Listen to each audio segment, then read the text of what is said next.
בגיל מאוד מוקדם הייתה לו תכונה של להאזין, להקשיב. הרבה שייכות, הרבה אכפתיות, הרבה רגישות. היו לו שאיפות מאוד גדולות, היה לו מטרות גדולות, לחנך, להוביל, להגן על ארץ ישראל, להקריב את עצמו על ארץ ישראל. הייתה לו אוזן קרויה לכל אחד. היה לו לב פתוח. הוא היה אדם טוב. פשוט אדם טוב. הוא כל השנים מתנדב בכל מיני מוסדות. הנתינה תמיד ליוותה אותו לאורך כל הדרך.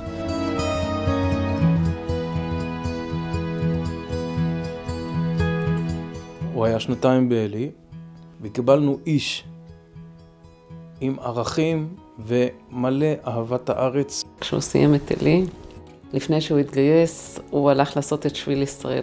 כלומר, אני חייב להכיר את הארץ לפני שאני מכיר אותה בדרך אחרת. זה משהו שאני חייב להשלים בי.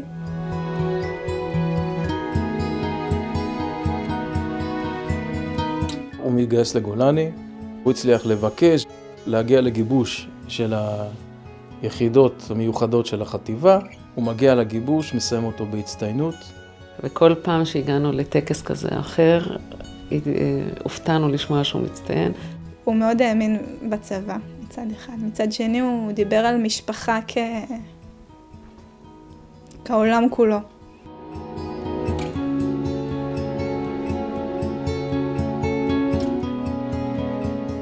חפ"ק הגדוד המיוחד, מג"ד, סמג"ד, קצין אג"ם, מגיעים עם הנגמ"ש ועם אנשי הקשר לפאתי היעד של המחנה, תופסים שם את הבית ומתמקמים לפיקוד על המערכה.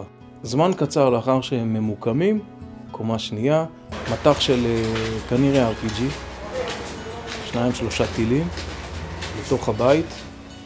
המג"ד נפצע קשה מאוד, צפריר ברור וצביקה נהרגים.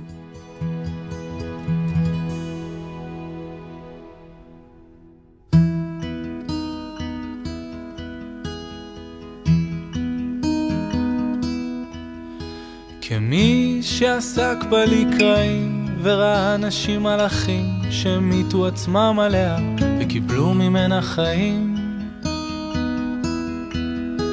כמי שטעם טעמה לרגעים וראה אנשים באמת מאושרים, ואיזה אור על הפנים, איך הם נשבים בקסמה לפניה. אני עדיין מחפשת את הדרך כאילו להתמודד, כי יום אחד אני הולכת ל-30 או להלוויה, ויום אחרי זה אני חייבת לרוץ להכנות לחתונה. והיא הדרך והיא האושר.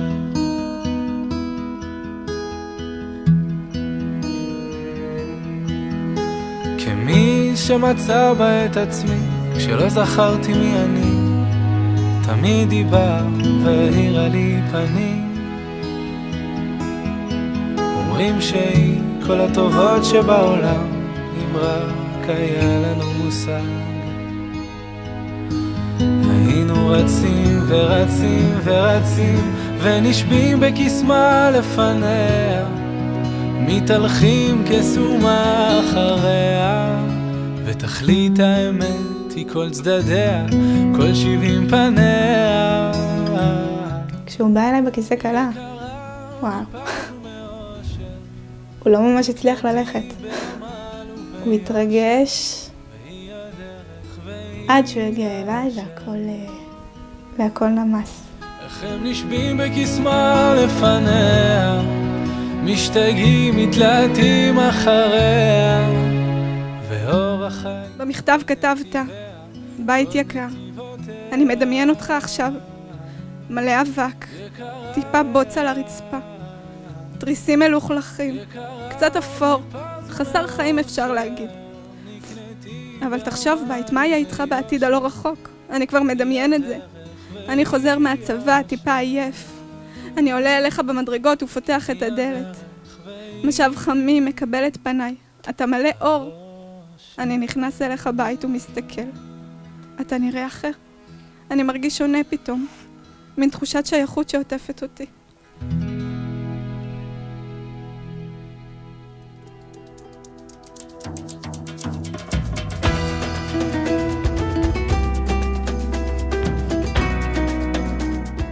בלידה של אלקנה היה רגע שהוא ככה, כשהצלחתי להעיף מבט ולהסתכל עליו, כשהוא עומד לידי, ראיתי שהוא פשוט בוכה ברמות אחרות ומתרגש זה ממש לגדול עם הבן אדם ולהכיר עוד צדדים. זה צבי מעיין, שם צביקה. הוא נולד בדיוק חצי שנה אחרי שצביקה נהרג. צבי זה לזכר צביקה, ומעיין, פה משתלב עם השביל הרטוב, זה מקום של חיים, זה מעיין, זה כל הזמן מצמיח חיים. זה מקום שצומח וממשיך ומפעפע ומבעבע מאיפה שהוא נמצא, ולכן קראנו לו צבי מעיין. ממש זמן קצר אחרי שצביקה נפל, צבי נולד. זכינו שהבן שלנו באמת יקרא על שם בן אדם כזה שבאמת בא לשמור על המדינה ומסר את הנפש בעיניים פקוחות על קידוש השם, באמת למען עם ישראל.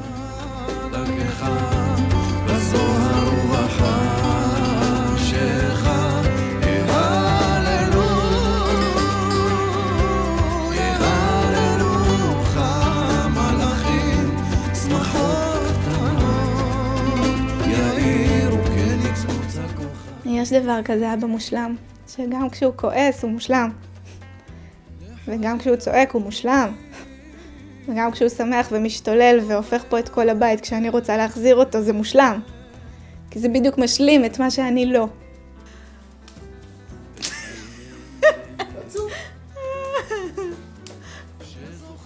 כשהם היו רבים אחד עם השני, הוא היה בא אליהם ותופס את שניהם ואומר להם, תקשיבו, ואתם צריכים לשמור אחד על השני. זה מה שיש לכם בחיים. תשמרו אחד על השני. הילדים הריצו אותו.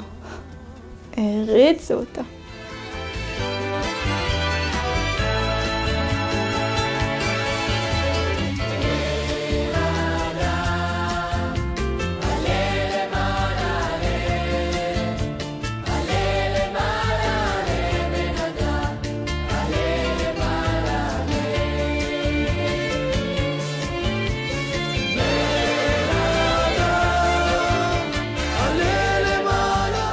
כבר ביום שהוא נפל ישבנו החבר'ה מהנוער עם הרב של הקיבוץ והחלטנו שאנחנו באים לחזק את עם ישראל, בעיקר ברוח. באותו יום כבר הכנו חבילות לחיילים שעוד נלחמו, אוטובוסים שלמים עוברים בבתי ספר, לוקחים את כולם, נוסעים עם דגלי ישראל. לצביקה היה משהו מאוד מאוד טוטלי בכל דבר שהוא עושה. באמצע החיים, אחרי זה שבוע אינטנסיבי, הוא בא אליי, עכשיו נוסעים לתל אביב. אמרתי לו, צביקה, מה יש לנו לעשות אחרי בתל אביב? הוא אומר לי, יש לי חניך של קו לחיים, החניך שלי, יש לו טיפול בל"ג בעומר, יש לו עכשיו יום הולדת, בוא ניסע לתל אביב ונעשה לו ל"ג בעומר מוקדם.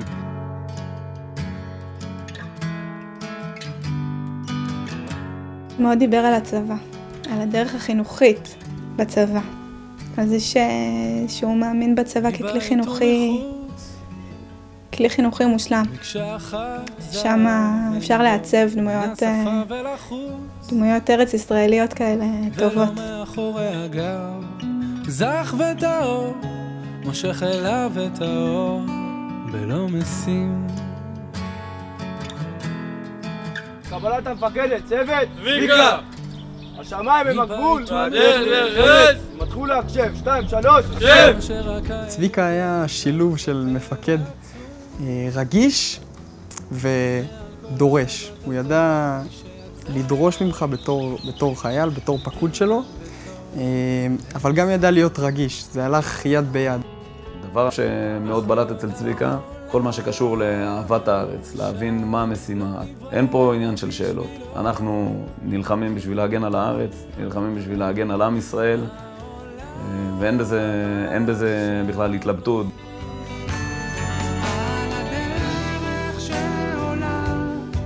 דיברו על שביל ישראל, וצביקה אמר שהוא רוצה, ואז אמרתי לו, גם אני רוצה, ואז החלטנו לקבוע עיתים להליכה. ופשוט בוקר אחד, ארזנו תיק, עלינו על האוטובוס לאילת, ירדנו איפשהו במסוף טאבה, והתחלנו ללכת. כמו המים שזורמים אל מקורם שבים. את השביל הרטוב פרצנו לזכרו של צביקה, מים וחיים, הכל התחבר מאוד עם צביקה, עם הדרך של צביקה ועם הדרך שבחרנו אחרי צביקה.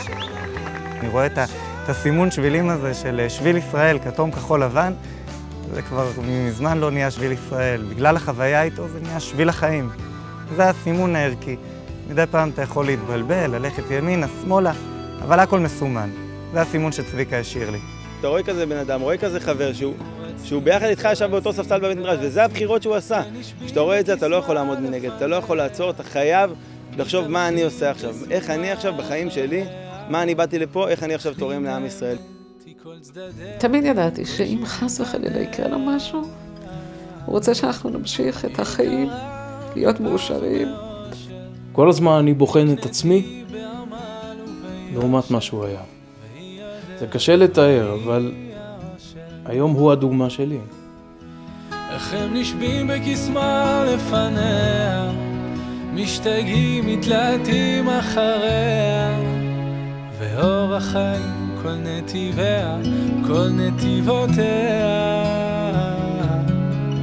יקרה מפז ומאושר, נקניתי בעמל וביושר, והיא הדרך והיא האושר, כן היא הדרך והיא האושר.